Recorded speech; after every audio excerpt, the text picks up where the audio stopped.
બનાસકાંઠા ખાતે આવેલ વાવના દેવપુરા નજીક નર્મદા કેનાલમાં એક કાર ખાબકી હતી। થરાદના કિયાલ ગામનું ગોસ્વામી પરિવાર દિયોદરના ભેસાણા ગામે માતાજીના દર્શન કરીને પરત ફરી રહ્યું હતું ત્યારે જ આ સમગ્ર ઘટના બની હતી। અચાનક કાર રોડની સાઈડમાંથી ઉતરી કેનાલમાં ખાબકી હતી ત્યારે કેનાલમાં કાર ખાબકતા જ થરાદ ફાયર ફાઈટરની ટીમ ઘટના સ્થળે પહોંચી હતી।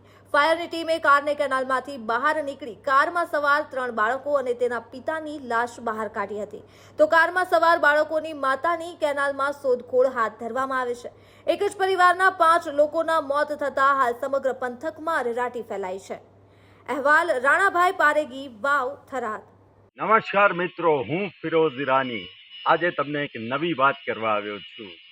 દીવ મિરર ન્યૂઝ જોતા રહો, સબસ્ક્રાઇબ કરવાનું ભૂલતા નહીં અને શેર કરવાનું પણ ભૂલતા નહીં। સત્યની સાથે જોડાતા રહો। નમસ્તે મિત્રો, હું છું ચાંદની પરમાર।